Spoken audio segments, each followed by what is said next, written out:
Good morning. I'm Kevin Walker with the Overland Park Chamber of Commerce. I'm here with Lindsay Vaughn, who currently represents the 22nd District in the Kansas House of Representatives.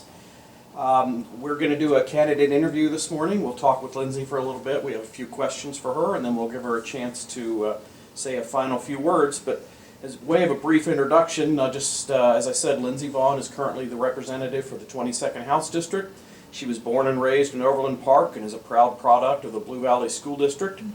She returned to Overland Park after college to begin her career as a nonprofit professional and is engaged in numerous community organizations.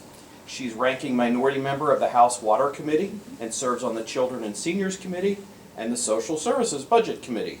Lindsay, good morning and welcome. Good morning, Kevin. Thank you so much for having me. I'm glad to have this opportunity.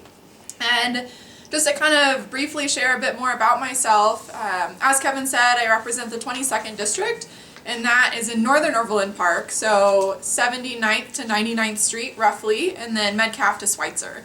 So farmers market, downtown area, and I am running for re-election this year, so I've had the honor of representing District 22 the past 2 years, and have really enjoyed the opportunity to bring a young woman's voice to Topeka to try and advocate for our future and what is important to our community. So have really enjoyed the opportunity and hope to continue to do it the next 2 years.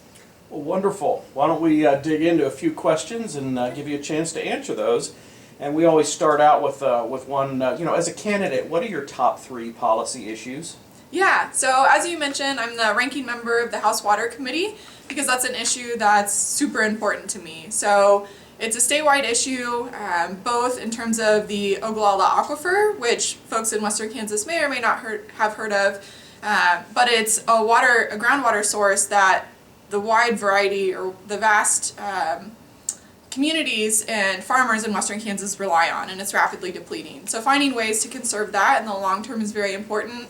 And then also taking care of our reservoirs, which supply water and mitigate extreme weather events for the eastern part of the state. So having better water policy and management is really important for the future of Kansas, both for businesses and for communities and the people who rely on that water. So very focused on that issue, and something I've enjoyed because it's very bipartisan, and I've had a chance to work across the aisle to try and make sure that we're doing everything we can to ensure the resource is available into the future. So that's very important to me. And then also, as a young woman, I really think it's important to advocate for issues that impact women and young people in general. And so during my time so far, I've been really focused on expanding access to childcare in our community. So looking at expanding the childcare tax credit for businesses. And then more recently, I've helped a local childcare actually kind of get some of their final inspections and licensing moved up so that they can open sooner. So doing things like that for childcare, looking at things like licensing reciprocity for female-dominated professions like teaching, nurses, things like that, I think has been really important, and that bill passed. So women's issues like that. And then also, as a proud product of our public schools, really focusing on fully funding public education, increasing teacher pay, making sure that we are doing everything we can to support our teachers, schools, and students, especially with the current teacher shortage that we have in Kansas. I want to change topics a little bit. As a lawmaker, you always have to be cognizant of the state budget. And so let's talk a little bit about your views on state tax policy. If you could tell us a little bit about that and be specific as you can. Yeah, so I think addressing taxes, especially as we have inflation and rising costs in our community, it's really important to offset those rising costs with good tax policy. And in my mind, I think good tax policy is reducing regressive taxes, so things like sales and property taxes. And we took a good step in the right direction by eliminating the sales tax on food, but that is being stair-stepped in and won't take full effect until 2025. So I would love to see that taken to zero immediately in the next session, if possible, to help Kansans with costs at the grocery store.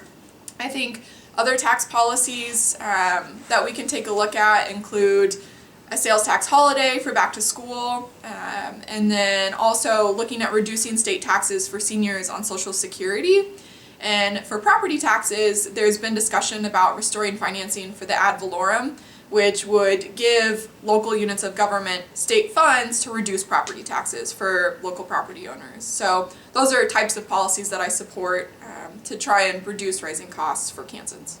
Okay. In your answer to the first question, you mentioned fully funding our public schools. So what are your views on K through 12 education funding and in the accessibility of our schools? Yeah.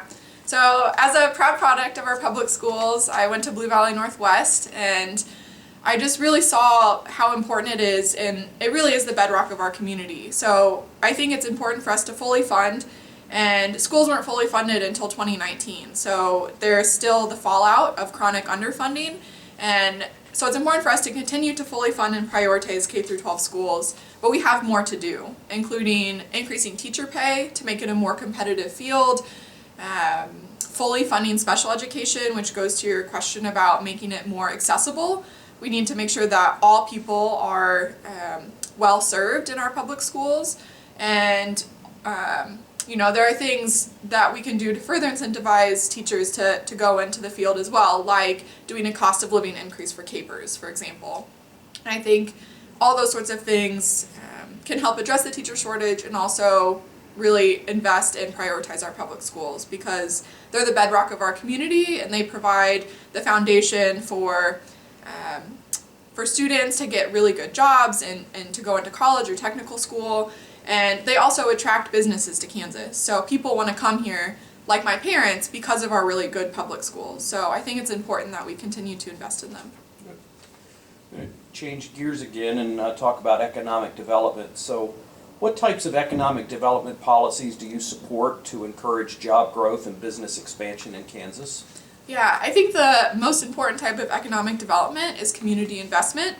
So in my mind, that includes things like education, workforce development, directly investing in the community, different things of that nature. I think when we invest in our community, it attracts businesses, and then also making it easier for businesses, and especially small businesses, to operate. So things like making it easier to get licensing and inspections, especially for high priority businesses like childcare, and different things like that. So really making it easier for small businesses to open and operate, and then creating a thriving community and a welcoming community where people want to, go shop and be out in the community and all those sorts of things. So direct investments in the community and supporting small business are important for economic development. And along those themes, you mentioned workforce development, and I just wanted to ask, what would you do to grow and develop our state's workforce? Yeah. So 2 jobs ago, I worked at Literacy KC, which is an adult education nonprofit. And it was through that work that I saw just how important it is to invest in adult education and workforce development. So making it even easier for people who haven't gotten their high school diploma to get a high school equivalency degree. So making something like that free through our community colleges is really important for workforce development. Also, investing in workforce development programs, especially for programs that have a high need in our state. So when we have a teacher shortage or a nurse shortage, doing workforce development programs to make it easier for people to get the training they need to go into those fields.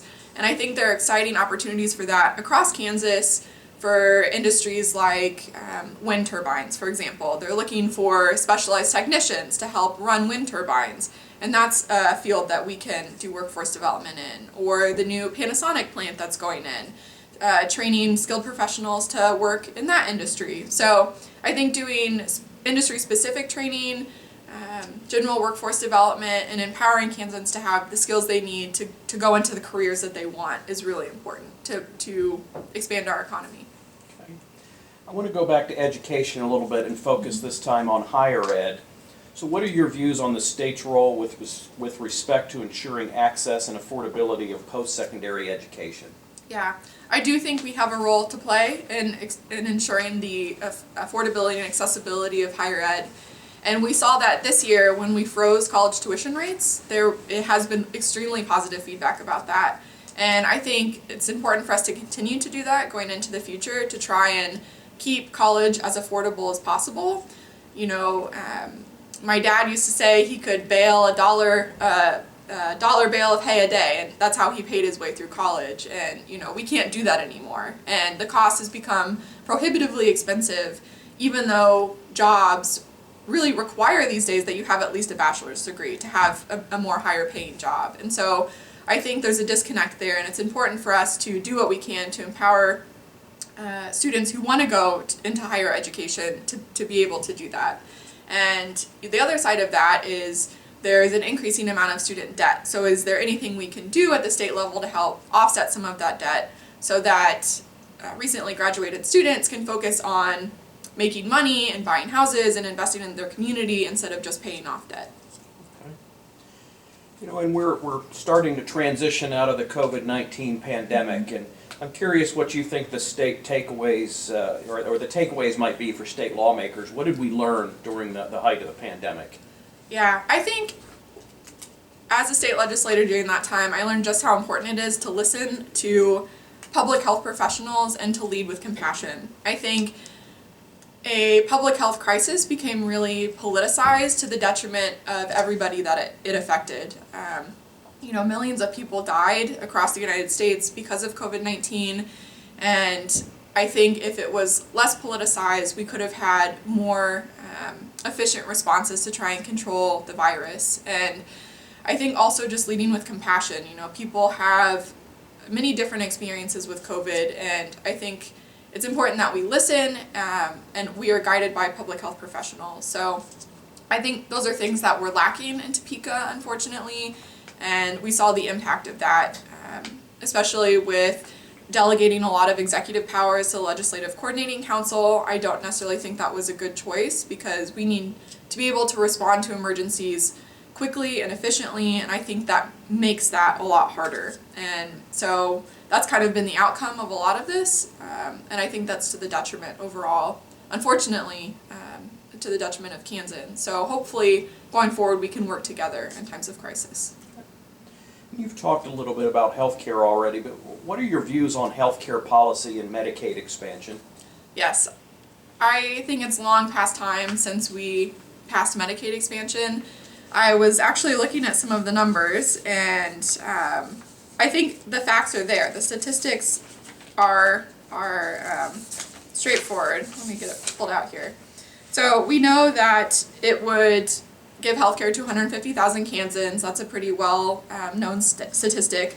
But it would also save low-income adults $418 million over 2 years. It would create 23,000 jobs, and it would help prevent the closure of 75 rural hospitals that are currently operating at a loss. And so for me, it's just common sense policy. If we can provide needed healthcare to vulnerable Kansans, create jobs, help save rural hospitals, then it's something that we should have done a long time ago. And so I'm a huge advocate for Medicaid expansion, and I think this session it's time that we get it done. Okay. How control over decision making is divided among the state legislature and local governments, including our school boards, on issues such as taxation, economic development, and education has been a matter of debate. What are your views on that issue? Yeah, I think it's really important that we maintain local control. I think there are certain protections the state can provide, but ultimately, with the issues that you describe, it's important for local communities to be able to weigh into how those policies are implemented. And so I believe in local control, and I've consistently voted for it, and will continue to, because I think it's important. Okay. And my last question for you, what do you believe most distinguishes you from your opponent in this race? Yeah.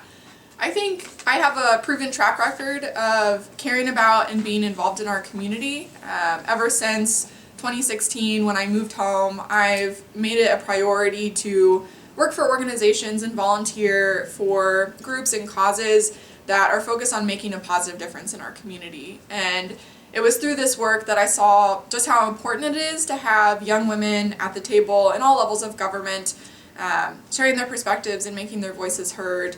And also just the importance and impact of local and state government. Oftentimes we focus so much on federal politics, but we can really make a difference here through state government and local government. So I think just that level of involvement, the just that track record, and then also the relationships that I've built over time and my willingness to work across the aisle. I think all of those things really separate me from my opponent, and yeah, I hope because of that I can keep doing this job for another 2 years. Okay. Well, Lindsay, I want to thank you for spending a little time with us this morning. I do want to give you a chance, if you have any final thoughts you want to share before we wrap up, I'd love to hear them. Yeah, I think just, what do I want to say?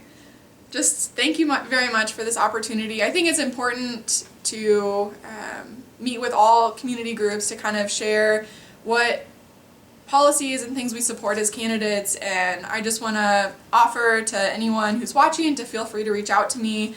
I'm always willing to help small businesses or talk about issues or anything along those lines. And like I said, I grew up in Overland Park, and I'm really committed to our community. I love living here. I eventually want to have a family here, and I think because I have a stake in our future, I'm really committed to making sure Overland Park remains a great place to live, work, and raise a family. So I hope I can earn your support. Good. Well, again, thank you for joining us, and I certainly want to thank you for being willing to serve the people of Johnson County. Just a reminder that this recording can be found at www.votejoco.com. Advanced voting in person begins on Saturday, October 22nd, and of course Election Day is Tuesday, November 8th.